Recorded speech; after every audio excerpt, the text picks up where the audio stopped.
તો હાઈવે પર પાણી હોવાથી ઘણા લોકો રોડ પર જ અટવાયા છે। કલ્યાણપુરમાં 11 ઇંચ વરસાદથી જનજીવન પ્રભાવિત થયું છે।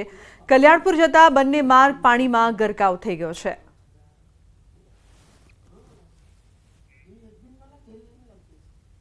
આ ભાટિયા બાયપાસ થી ભાટિયા ગામ તરફ જાય છે।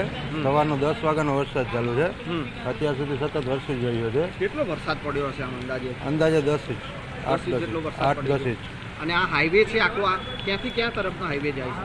આ હાઈવે છે આ બાજુથી તમે આ મુગમણી બાજુ જાઓ તો ખંભાળિયા તરફ, હાથમણી બાજુ દ્વારકા તરફ। હાલ ભાટિયા બંધ, ભાટિયાથી આગળ ક્યાંય નીકળે એમ છે નહીં। કેનેડી આમ બતડિયા ગાગા નાના મોટા ગામડા બધી જગ્યાએ ફૂલ વરસાદ છે। જે લોકોએ કલ્યાણપુર જવું હોય તો એને કેવી તકલીફ પડે? અહીંયાથી જવું હોય તો કલ્યાણપુર જવું હોય તો ન નીકળી શકાય અત્યારે। તો ભારે વરસાદથી ભાટિયા કલ્યાણપુરનો સંપર્ક કપાઈ ગયો છે અને કલ્યાણપુરમાં અનેક ગામો પણ સંપર્ક વિહોણા થઈ ગયા છે। દ્વારકામાં ફરી એકવાર વરસાદનો કહેર જોવા મળ્યો છે અને આપ જે જોઈ શકો છો કે આ ગામ લોકો જે છે ભાટિયા ગામના દ્રશ્યો છે કે જ્યાં 8 થી 10 ઇંચ જેટલો વરસાદ ખાબક્યો છે અને તેના કારણે ક્યાંક ને ક્યાંક જનજીવન પર અસર થઈ છે। આપ જોઈ શકો છો કે ઘૂંટણસમા પાણી આ હાઈવેનું દ્રશ્ય છે। પોરબંદર તરફનો આ હાઈવે છે અને આ હાઈવે પર આ પ્રકારે પાણી ભરાયા છે અને તેના કારણે ભાટિયાનો સંપર્ક કપાઈ ગયો છે। કલ્યાણપુર જવા તરફનો સંપર્ક જે છે તે કપાઈ ગયો છે। ભાઈ આપણી સાથે છે, કેવી તકલીફ પડી રહી છે? કેટલા પાણી? ઘરોમાં પાણી ભરાઈ ગયા છે, બધી સોસાયટીમાં ડૂબી ગયા છે, પાકમાં પાણી ભરાઈ ગયા, હાઈવે બધી દુકાનનું ડૂબેલ છે। અત્યારે ગોઠણ પાણી બધા જઈ રહ્યા છે। જો આ રસ્તો ક્યાં કઈ જગ્યાએ હાઈવે જાય છે? આ બ્રિજ છે આપણે હાઈવે ભાટિયાનું બ્રિજ ની નીચે માધવ હોટલની બાજુમાં બધી હોટલની અંદર ગોઠણ કડકડા અમે પાણી આવી ગયા છે। જીવન જરૂરિયાત વસ્તુ બધી ખરવાઈ ગઈ છે અને નાના માણસોને બહુ તકલીફ પડે છે।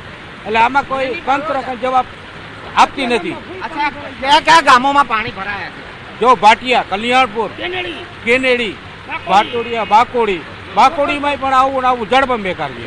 આખું બારાડી વિસ્તાર કલ્યાણપુર તાલુકામાં જળબંબેકાર છે। ભાટિયા ગામમાં 42 ગામનો વેપાર બંધ થઈ ગયો છે અત્યારે પાણીને કારણે। હાઈવે જામ છે, જકા ગામ આમ જોઈ લ્યો, બધા કોઈ જઈ નથી શકતું, એટલું પાણી ભરાઈ ગયું છે। વાહન વ્યવહાર પૂરેપૂરો વાહન વ્યવહાર ખોરાઈ ગયો છે તો આજુબાજુના ગામ લોકોને બહુ જ ત્રાહીમાન થઈ ગયા છે। અન્ય ભાઈ પણ છે આપણી સાથે, કેવી તકલીફ? મારી છોકરી સ્કૂલે ગઈ હતી, સાંદીપનીમાં ભણે છે, તો એને હું તેડવા ગયો તો છોકરી પણ નીકળી ના શકી। હું પણ બીજા 4 વ્હીલની અંદર આવીને છોકરીને સામે સગાવાલાને રાખી એવી મજબૂરી છે। હા હા, અને આ આપણે બતાવવાનો પ્રયાસ કરીશ। આપ જે જોઈ શકો છો કે અહીંયા જે લોકો જે છે આ બ્રિજ નીચેનું દ્રશ્ય છે અને આ જે લોકો જે છે કે તેઓએ ભાટિયા ગામ તરફ જવું છે, કલ્યાણપુર તરફ જવું છે, પરંતુ ક્યાંક ને ક્યાંક આજે હાઈવે જે છે તેમાં ગોઠણ સુધીના પાણી ભરાઈ ગયા છે અને આપ જે દ્રશ્ય જોઈ શકો છો ધસમસતો પ્રવાહ જે છે તે પાણીનો આવી રહ્યો છે અને તેના કારણે જે છે લોકોને હાલાકીનો સામનો કરવો પડી રહ્યો છે અને ક્યાંક ને ક્યાંક જે છે તે લોકો અહીંયા મુશ્કેલીમાં જોવા મળી રહ્યા છે। કેમેરામેન હિરેન શાહ સાથે સંજય ટાંક, ન્યૂઝ 18 ગુજરાતી, ભાટિયા ગામ, દ્વારકા। તો સમાચારમાં આગળ વાત કરી રાજકોટની ઉપલેટાનું લાઠ ગામ બેટમાં ફેરવાયું છે। લાઠ ગામમાં 15 ઇંચ વરસાદ ખાબક્યો છે। લાઠ ગામ આખું પાણીમાં ગરકાવ જોવા મળી રહ્યું છે। તો જે પ્રકારથી દ્રશ્યો સામે આવી રહ્યા છે, ગામમાં જોવા મળ્યા દરિયા જેવા દ્રશ્યો। ન્યૂઝ 18 ગુજરાતી પહોંચ્યું છે લાઠ ગામમાં જ્યાં જુઓ ત્યાં પાણી જ પાણી જોવા મળી રહ્યું છે। તો જનજીવન ઠપ થયું છે અને આ દ્રશ્યો અત્યારે આપ જોઈ રહ્યા છો તે લાઠ ગામના છે, જ્યાં ન્યૂઝ 18 ગુજરાતીની ટીમ પણ પહોંચી છે। તો સંવાદદાતા મુનાફ લાઈવ જોડાયા છે વધુ માહિતી આપવા માટે। મુનાફ, સમગ્ર ગામ દરિયો બની ગયો હોય તેવા દ્રશ્યો અહીંયા જોવા મળી રહ્યા છે, શું પરિસ્થિતિ છે મુનાફ અહીંયાની? ચોક્કસ, બિલકુલ રઘુનાથને જણાવી દઉં કે જે સવારથી ધોધમાર જે લાઠ ઉપલેટા તાલુકાના લાઠ ગામના અંદરમાં વરસાદ પડ્યો તેને લઈને 15 ઇંચ જેટલું વરસાદ ખાબક્યું હતું. અત્યારે બી વરસાદ ચાલુ છે। આપણે સીધા દ્રશ્યો બતાવીશ કે દરિયા જેવા દ્રશ્યો અત્યારે ગતિમાન થયા છે। જે પાણી છે, પાણી અત્યારે 8-10 ફૂટ જેટલું પાણી છે। આ જ્યાં જોવો ત્યાં પાણી છે, આખું પાણી છે, દરિયો છે। બીજી વાત કે સામેના જે મકાનો દેખાઈ રહ્યા છે પાણી અત્યારે મકાનોમાં પાણી ઘૂસી ગયા છે। જે કોચીઓ ઉપર 5-6 ફૂટ પાણી છે। અત્યારે ન્યૂઝ 18 જે મુશ્કેલીનો સામનો કરતા અહીંયા પહોંચી છે। આપ સીધા જ દ્રશ્યો જોવો કે દરિયા જેવા ગતિમાન છે, જ્યાં તેઓ જોવો તો ત્યાં પાણી છે। અત્યારે બી વરસાદ ચાલુ છે। અનેક વાર તંત્ર દ્વારા રજૂઆત કરવામાં લોકો દ્વારા આવી છે, કે આ પુલ છે કોચવે છે ઊંચું કરવામાં આવે. દર ચોમાસામાં તકલીફનો સામનો લોકોને કરવો પડે છે. લોકોના ઘરમાં પાણી ઘૂસી ગયા છે. અત્યારે તંત્ર હજી સુધી પહોંચ્યું નથી. લોકો અત્યારે અંદરમાં જે ઘરોમાં પુરાઈ ગયા છે, જે દુકાનોમાં છે તે દુકાનોમાં છે, બહાર નથી નીકળી શકતા. જે પાણી અત્યારે સીધા દ્રશ્ય આપ જોઈ શકો છો લોકોના કે કેવા ગતિમાન દરિયા જેવા દ્રશ્ય ત્યાં કેવા પાણી અત્યારે ભરાણા છે. આ પાણીના દ્રશ્ય અત્યારે ઘોટાડું પાણી છે. આગળ જાવ એટલે ઘણાડું પાણી છે. જે પાણી છે તંત્ર દ્વારા હજી તંત્ર ત્યાં પહોંચ્યું નથી. લોકો અત્યારે સામેના ભાગના અંદરમાં ફસાઈ ગયા છે. લોકો એને રેસ્ક્યુ કરવા માટે કોઈ અત્યારે તંત્ર હજી સુધી પહોંચ્યું નથી. લોકોના બિલકુલ મુનાફ, 15 ઇંચ જેટલો વરસાદ વરસ્યો છે. શું પ્રશાસન તરફથી કોઈ પણ જાતની સહાયતા આવી છે ખરી? બિલકુલ ચોક્કસ. હજી સવારથી તો હજી કોઈ તંત્ર અહીંયા પહોંચ્યો નથી. તંત્રને અનેકવાર ફોન કરવામાં આવ્યો પણ હજી સુધી તંત્ર અહીંયા ફટક્યું જ નથી. તંત્ર લોકો અંદરમાં જે ગામોમાં જે લોકો છે તે ફસાઈ ગયા છે. આ સામેના સીધા દ્રશ્ય કેમેરામેનને બતાવીશ કે જે સામે ગામ છે એ ગામના અંદરમાં પાણી ઘૂસી ગયા છે. આ જાણે દરિયો હોય દરિયા જેવા દ્રશ્યો ગતિમાન થયા છે. લોકો ઘણી વાર રજૂઆત કરી છે છતાં લોકો અત્યારે તે પુલ છે તે કોચવે છે, કોચવે 5 થી 6 ફૂટ પાણી વહી રહ્યા છે. કોચવે ઊંચું કરવા માટે તંત્ર દ્વારા અમે એકવાર રજૂઆત કરવામાં આવી છે છતાં પુલ અદર નથી કરવામાં આવતું, પુલ ઊંચો નથી કરવામાં આવતું.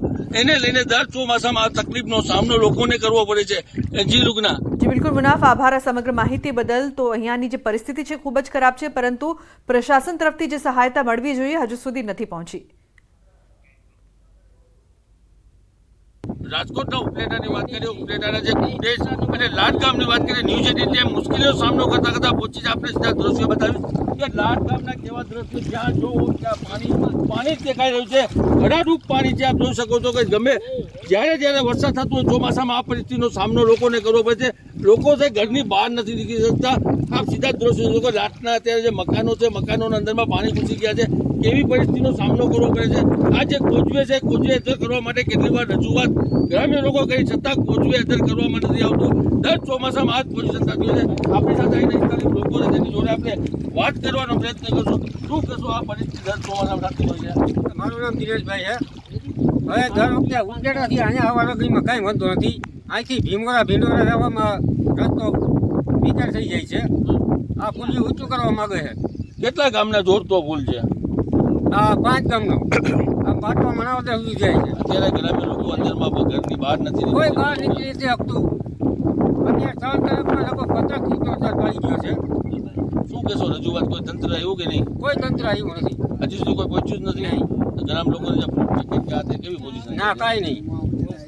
તંત્ર હજી સુધી પહોંચ્યો નથી. અનેકવાર રજૂઆત કરવા છતાં લાટ ગામનો જે પુલ છે તે પુલ અદર કરવા નથી આવતું. તેને લઈને દર ચોમાસામાં આ પરિસ્થિતિનો સામનો કરવો પડે છે. ન્યૂઝ 18 ટીમ પહોંચી છે લાટ ગામે, જ્યાં પરિસ્થિતિનો સામનો કરતા જે કોચવે રસ્તામાં આવે કોચવેમાં 5 ફૂટ પાણી ભરેલા છે. અત્યારની પરિસ્થિતિ એવી છે કે લોકો ઘરની બહાર નથી. ત્યાં જોવો આપ સીધા દ્રશ્યો જોવો, જ્યાં સુધી નજર પહોંચે ત્યાં સુધી પાણી છે. તે ગાડી બી અંદરમાં ના ચાલી શકે છે. 5 10 6 ફૂટ પાણી ભરેલા છે. અનેકવાર રજૂઆત કરવા છતાં કોઈ જાતની અત્યારે તંત્ર દ્વારા કોઈ સંભાળ લેવામાં આવી નથી. તે તંત્ર હજી પહોંચ્યો નથી. ગ્રામ્ય લોકો છે તે ઘરમાં જ પુરાઈ રહે છે. તાત્કાલિક ધોરણે આ પુલ ઊંચો કરવામાં આવે તો ચોમાસામાં જે પરિસ્થિતિનો સામનો લોકોને ના કરવો પડે. મુનાફ બગાલી, ન્યૂઝ 18 ગુજરાતી, લાઠ. તો દ્વારકામાં જળ પ્રલય છે. રેસ્ક્યુ ઓપરેશન શરૂ કરવામાં આવ્યું છે. નદીના પ્રવાહમાં ફસાયેલાઓને બચાવવાની કામગીરી કરવામાં આવી રહી છે. 3 લોકોને બચાવવા હેલિકોપ્ટર પહોંચ્યું. પાનીલી ગામની નદીમાં ફસાયેલા 3 લોકોને સુરક્ષિત બચાવવા હેલિકોપ્ટર પહોંચ્યું છે. તો સાંસદ પૂનમબેન માડમની મદદથી હેલિકોપ્ટર રેસ્ક્યુ માટે આવી પહોંચ્યું છે. 2 કલાકથી નદીમાં ફસાયેલા 3 લોકોને બચાવવા તંત્ર મહેનત કરી રહ્યું છે. સ્થાનિક પ્રશાસન સાથે સંપર્કમાં રહીને સાંસદ પૂનમ માડમે